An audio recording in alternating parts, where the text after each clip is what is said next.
and welcome yet again to another amazing episode of Adventures in Entrepreneurship. I'm your host, Jared. This is the one and only Captain Clay. Hello. And today we are talking about creating opportunities, not sitting around waiting for things to come your way. And we're going to be giving 6 steps to creating opportunities. Clay, you get to start off. What's step 1? Sorry, I was just updating your Facebook. All right, well, before we get started on the steps, there was one preface I want to give you. And right now, as you're watching this, just write this down, or if you're driving in your car, so you're not listening to your phone, just pull over. First off, accept this reality. Nobody cares whether you're successful other than you, and maybe your significant other, if you have the right one, and maybe me, and God. So maybe there's 4 people, but really I don't care. So now you're down to 3. So you got 3, and God's not really a person, he's a deity. So you got a total of 3, 2 to 3 beings that actually care about whether you're being successful. So it's really important that you take advantage of the stuff we're teaching you today. Okay? Step 1, though, is you're going to want to ask yourself, what do you want? So, if you're watching this, what do you want? I mean, do you want to go on a trip? Do you want to earn extra money? Do you want to create a new brand for your company? Do you want to score a big date? Do you want to procure a Red Bull from Jared? Which is who our show is sponsored by. Our official sponsor, Red Bull, the 12-ounce version. But anyway, so that's the first question. Now, step number 2, whoa, watch out for that. Step number 2 is you want to ask yourself, what people can help me achieve my goals? Because it's impossible, as a general rule, to get to your goals unless you get connected with somebody. Somebody out there can help you get to your goals. Have you ever had that time in your life where you're wanting to get something done, but you need to get connected one person away? Example, how did you and I meet? Do you remember? Just through DJ Connection.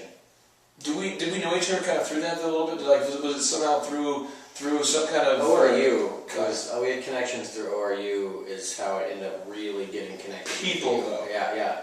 And as a general rule, there's about 50, 60 people that work up here, and almost everyone is connected somehow through a person. There's a crazy study and research on Forbes, the value of college educations. U.S. Today has done studies on it, Newsweek, and basically most people get their jobs as a result of someone they know. So ask yourself, who do you need to know to get you where you want to go? All right, that's step number 2. Step number 3 is you want to ask, what can I offer this person in exchange for the connection point?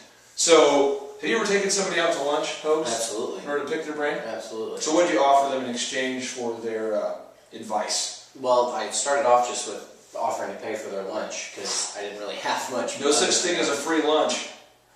All right. So you paid for their lunch. Yeah, and I've actually offered other people cash just to meet with me. Okay. Rarely do they actually accept that cash, just because they want to help somebody out. What if, though, you take somebody out to lunch and you feel like you need to ask them something again and again, and it becomes like a weekly thing? Mm-hmm. That's the question a lot of people might have. They go, I met this guy, I met him at a conference, I saw him at an event, I saw him, he's my dad's friend, I saw him at church. They want to keep asking him questions, and they're like, well, I just feel bad asking him. Don't feel bad. Just ask yourself, what can you do for them? And if you don't have money, offer some sweat equity. Say, hey man, I'll come to the office, I'll do some work for you, I'll be your assistant for 4 or 5 hours a week, I'll stay late and do paperwork, I'll be a janitor service for you, whatever you can do. Just offer your service in exchange for, with the DJ business. There's a wonderful place in town called Fasciano's Bridal at the 71st and Garnett.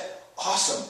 And Fasciano's, I wanted this lady to refer me business, and she didn't know if I was a good company, and she didn't know if she liked me. So every time I met with her, I felt like I was annoying her, and I probably was. But once she realized that I actually had a legit service, and she started recommending me because she liked the quality of our service, I still felt the need to reciprocate, and I started offering her discounted services or discounted services for her brides, that kind of thing. Ask yourself, what can you do to offer that person some kind of compensation for their time?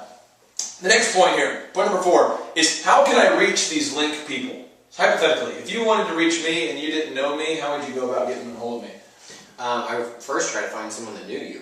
Okay, so right now, let's pretend you didn't know me. Mm-hmm. Who do you know that knows me? Jason Bailey. Okay, so how would you get a hold of him?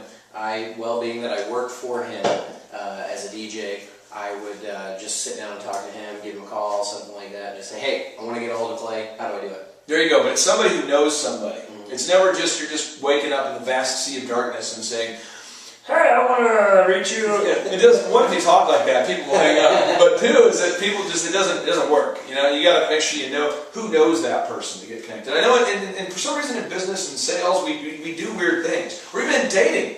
You're pursuing your dream woman or your dream man, and you don't know anyone who knows that person. Get to know the people who know that guy, so that way you can get in with that dude. Now the next step here is you have to ask yourself sincerely, why do you want what you want? Like why? Why does it matter? And what if you don't do it? Does it matter? I mean, sometimes we have these trivial goals and we don't really even care whether we achieve them or not. So we're like, I just want to eat as much frozen yogurt as possible from Cherry berry. Cherry berry, yeah. I just want to eat as much as possible by Thursday. And if I don't, I am upset. And if you ask yourself, well, do you really care if you achieve your goal?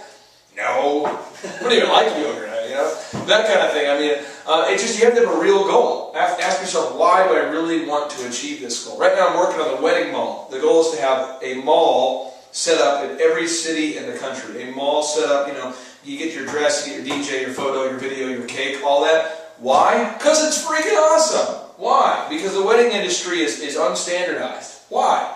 Because it keeps me up at night and I can't sleep until it happens. Why? Because I'm so frustrated working in a wedding industry where there's is about as much quality control as that of the contractor industry. You know the drywall guy? Yeah, he's also a photographer. You know what I mean? He might show up, but just leave a check under the rug. And then the final step here is you want to ask yourself, how many rejections am I prepared to deal with in order to achieve my goal? So if you ask, are you prepared to ask 50 people, hey, do you know Clay, can I get set up a time to meet with him? Are you willing to deal with 50 rejections in order to meet with me? I'm not that awesome, so maybe you deal with like 26 rejections. But how many rejections are you willing to deal with? I just landed a big deal for a project. I'm doing recruitment for a major university. And I'm going to deal with an infinite number of rejections to get that deal because I really like the university. I really believe they're helping reach the people out there in the world that need a spirit, mind, and body education, hint, hint. And I didn't care how many rejections I got. 1,000? 16? I don't know. I dealt with, I think, 15 months of kind of weaving through in order to get a hold of the right person. But I don't care because the goal is that big to me. So if your goal is salvation, okay, just get a little deep for you. How many rejections can you deal with? I don't know. I'd say 85 years of rejection you should be able to deal with if need be to get there. So it's that big of a goal.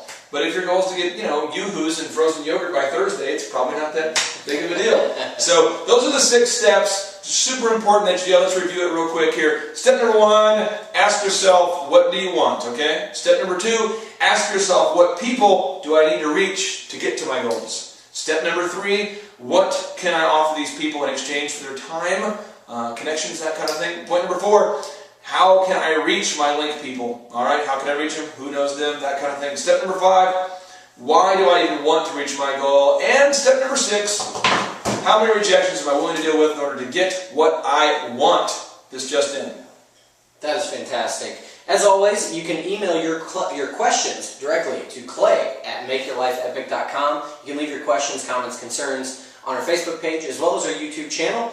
And don't forget about the Man Up Conference coming up here in September.